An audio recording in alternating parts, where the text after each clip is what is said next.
कालिया नाग की कथा। श्री कृष्ण की अद्भुत लीला। वृंदावन की पावन भूमि पर जब जब अधर्म और भय ने अपना सिर उठाया, तब तब बाल रूप में भी सर्वशक्तिमान प्रभु ने अपनी दिव्य लीला से सबका उद्धार किया। उन्हीं लीलाओं में एक अत्यंत प्रसिद्ध और प्रभावशाली कथा है, कालिया नाग का दमन।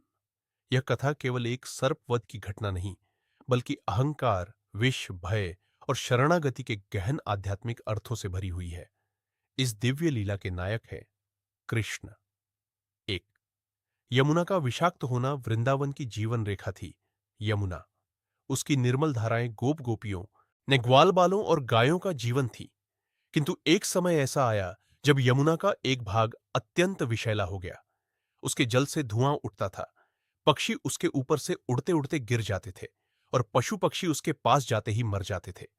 इस भयानक स्थिति का कारण था कालिया नामक भयंकर नाग। दो, कालिया नाग कौन था? कालिया एक अत्यंत विषधर और अहंकारी सर्प था। मूल रूप से वह रमणक द्वीप का निवासी था। वहां गरुड़ का भय था, इस क्योंकि गरुड़ सर्पों का भक्षक था। कालिया ने किसी कारणवश गरुड़ का अपमान किया। परिणाम स्वरूप वह गरुड़ के क्रोध का पात्र बन गया। गरुड़ से बचने के लिए कालिया यमुना के उस भाग में आकर बस गया जहां एक आरष्य के शाप के कारण गरुड़ प्रवेश नहीं कर सकता था। कालिया ने यमुना के जल को अपने विष से भर दिया। उसकी अनेक फणें थीं और हर फण से अग्नि समान विष निकलता था। तीन, वृंदावन में भय का वातावरण गोप बालक जब गायों को चराने ले जाते, इस तो उन्हें चेतावनी दी जाती, यमुना के उस भाग में मत जाना। पर बालक तो बालक थे। खेलते कूदते एक दिन वे उसी ओर पहुंच गए। कृष्ण के सखा जल पीने लगे। कुछ गायें भी पानी पी गईं। अचानक वे सब भूमि पर गिर पड़े। कृष्ण ने देखा, उनके प्रिय सखा अचेत पड़े हैं। चार, श्री कृष्ण का संकल्प। कृष्ण ने अपनी करुणा भरी दृष्टि डाली। उनकी दिव्य शक्ति से सब सखा और गायें पुनः जीवित हो उठी। पर अब कृष्ण ने निश्चय कर लिया, इस विष का अंत करना ही होगा। उन्होंने पास खड़े एक विशाल कदंब वृक्ष को देखा। वही वृक्ष उस विषैले जल के निकट हरा भरा था, क्योंकि कृष्ण की कृपा उस पर थी। कृष्ण उस वृक्ष पर चढ़ गए। ग्वाल बाल चकित थे। वे समझ गए, कुछ अद्भुत होने वाला है। 5, यमुना में कूदना। एक ही क्षण में कृष्ण ने कदम से छलांग लगाई और सीधे यमुना के विषैले जल में प्रवेश कर गए। जल में भीषण हलचल मच गई। लहरें ऊंची उठीं। जल काला पड़ गया। कालिया क्रोधित होकर बाहर आया। उसने देखा, एक बालक उसके जल में खेल रहा है। उसकी आंखों में अग्नि थी। 6, नाग का प्रहार। कालिया ने अपने विशाल फण फैलाए। उसने कृष्ण को अपने कुंडलों में जकड़ लिया।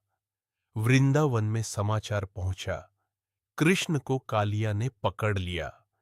नंद बाबा, यशोदा मैया, या गोप गोपियां सब यमुना तट पर दौड़े। माता यशोदा विलाप करने लगी। बलराम शांत खड़े थे। उन्हें विश्वास था, यह कोई साधारण घटना नहीं। 7, दिव्य लीला का आरंभ। कुछ क्षणों तक कृष्ण स्थिर रहे, मानो नाग के बल को परख रहे हो। फिर अचानक उन्होंने अपने शरीर को फैलाया। कालिया की पकड़ ढीली पड़ गई। कृष्ण उसके फणों पर चढ़ गए और तब आरंभ हुआ अद्भुत नृत्य। 8, फणों पर नृत्य। कृष्ण ने कालिया के एक एक फण पर अपने कोमल चरण रखे, पर वे चरण साधारण नहीं थे, वे ब्रह्मांड के धारक थे। हर प्रहार के साथ कालिया का विष कम होता गया। उसके फण झुकते गए। उसका अहंकार चूर होने लगा। देवताओं ने आकाश से पुष्प वर्षा की। गंधर्व गाने लगे। ग्वालबाल विस्मित थे, हमारा सखा तो नाग पर नाच रहा है। 9, नाग पत्नियों की प्रार्थना। कालिया की पत्नियां, नाग पत्नियां बाहर आई। वे फोल्डेड हैंड्स से बोली, हे प्रभु, आप अनंत हैं। हमारे पति ने अज्ञानवश अपराध किया, कृपा करें, उसे क्षमा दे।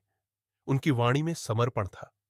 10, कालिया की शरणागति। अब कालिया भी समझ चुका था, जिसे वह बालक समझ रहा था वह स्वयं परमेश्वर है। उसने अपने फण झुका दिए। प्रभु, मैं आपकी शरण में हूं। 11। क्षमा और आदेश। कृष्ण ने कालिया को जीवन दान दिया। उन्होंने कहा, यह वृंदावन मेरी लीला भूमि है, यहां विष का स्थान नहीं। तुम यमुना छोड़कर समुद्र में जाओ, मेरे चरण चिन्ह तुम्हारे फणों पर रहेंगे, गरुड़ तुम्हें अब हानि नहीं पहुंचाएगा। कालिया कृतज्ञ हुआ। वह अपनी पत्नियों सहित यमुना छोड़कर चला गया। 12। यमुना का पुनर्जीवन। जैसे ही कालिया गया, यमुना का जल निर्मल हो गया। पक्षी पुनः उड़ने लगे। गायें निर्भय होकर जल पीने लगी। वृंदावन में उत्सव छा गया। माता यशोदा ने कृष्ण को गले लगा लिया। गोपियां उनके चरणों को निहारती रहीं। 13। आध्यात्मिक अर्थ। यह कथा केवल एक चमत्कार नहीं, बल्कि प्रतीक है।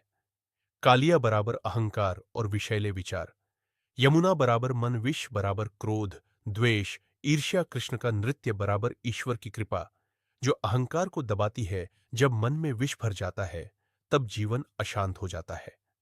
पर जब हम ईश्वर को पुकारते हैं, तब वे हमारे भीतर के कालिया पर नृत्य कर उसे शांत कर देते हैं। 14। कथा का संदेश। अहंकार अंततः झुकता है। ईश्वर दंड नहीं, उद्धार करते हैं। शरणागति में मुक्ति है। विष को भी कृपा से अमृत बनाया जा सकता है। 15। निष्कर्ष। कालिया नाग की कथा हमें सिखाती है कि जीवन में चाहे कितना भी विष क्यों न हो, यदि हम श्रद्धा और समर्पण से ईश्वर को पुकारे, या तो वे हमारे भीतर उतरकर हमारे दोषों का नाश कर देते हैं। वृंदावन की उस यमुना में आज भी यह कथा गूंजती है।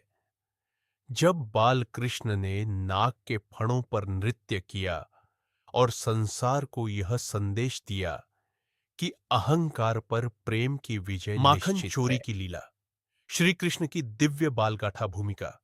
वृंदावन की पावन धरती पर जब जब बाल स्वर गूंजते थे, जब जब बांसुरी की मधुर तान हवाओं में घुलती थी, तब तब हर हृदय में एक ही नाम झंकृत होता था, कृष्ण।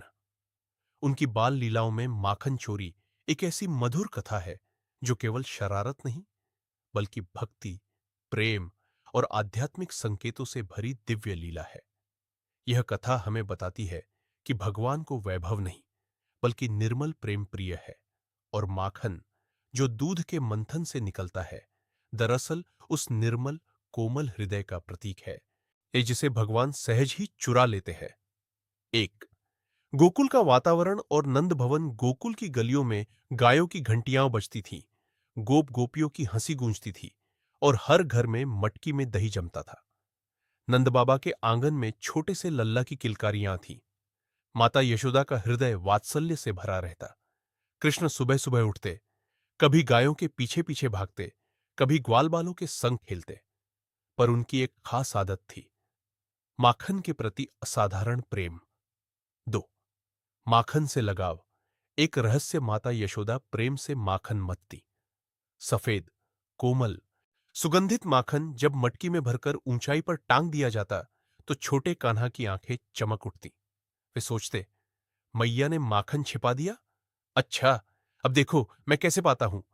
कृष्ण अपने सखाओं सुदामा, श्रीदामा, मंशूरा को इशारा करते। सब मिलकर योजना बनाते। कोई पीढ़ा लाता, कोई डंडी, कोई पहरा देता। फिर शुरू होती माखन चोरी की अद्भुत लीला। 3। चोरी की युक्तियां। कभी कृष्ण मटकी तक पहुंचने के लिए उलटे खड़े हो जाते, कभी ग्वालबालों के कंधों पर चढ़ जाते, कभी बांसुरी बजाकर गोपियों का ध्यान भटका देते। मटकी फूटती, माखन गिरता, और कान्हा अपने कोमल हाथों से माखन निकाल निकाल कर खाते, कभी बंदरों को भी खिलाते। जब गोपियां देखती कि मटकी खाली है, तो समझ जाती फिर वही नटखट आया था। 4। गोपियों की शिकायत। एक दिन गोपियां नंद भवन पहुंची। यशोदा, तुम्हारा लाल बहुत शैतान हो गया है, हमारे घर की मटकी फोड़ देता है, माखन खा जाता है और हमें उल्टा डांटता है। यशोदा मुस्कुराती, पर बाहर से सख्त बनती। अच्छा, आज मैं उसे पकड़ूंगी। कृष्ण दूर खड़े ये सब सुन रहे थे। उनकी आंखों में शरारत और अधरों पर मुस्कान थी। 5। रंगे हाथों पकड़े गए। एक दिन यशोदा ने देखा, कृष्ण मटकी के पास है, हाथ में माखन है और मुख पर सफेद सफेद लकीरें। कान्हा! कृष्ण चौंके, पर तुरंत बोले, मैया, मैं नहीं, ये तो बंदर खा रहे थे, मैं तो उन्हें भगा रहा था। माता ने देखा, सचमुच बंदर भी पास बैठे थे, पर माखन कान्हा के मुख पर भी लगा था। यशोदा ने डांट लगाई। कृष्ण रोने लगे। उनकी आंखों से आंसू मोती की तरह गिरने लगे। माता का हृदय पिघल गया। छह ऊखल बंधन की लीला कभी कभी शरारत अधिक हो जाती। एक दिन यशोदा ने क्रोध में आकर कृष्ण को ऊखल से बांध दिया। पर वही कृष्ण जो ब्रह्मांड के स्वामी हैं, कैसे बंध सकते थे? उन्होंने घिसटते घिसटते ऊखल को खींचा और दो वृक्षों के बीच ले गए। वृक्ष गिर पड़े और उनमें से दो दिव्य पुरुष प्रकट हुए, नलकूबर और मणिग्रीव। उन्होंने प्रणाम किया और कहा, प्रभु, आपने हमें शाप से मुक्त किया। माता यशोदा चकित रह गई। 7 माखन चोरी का आध्यात्मिक अर्थ यह लीला केवल बाल शरारत नहीं, इसमें गहरे संकेत छिपे हैं।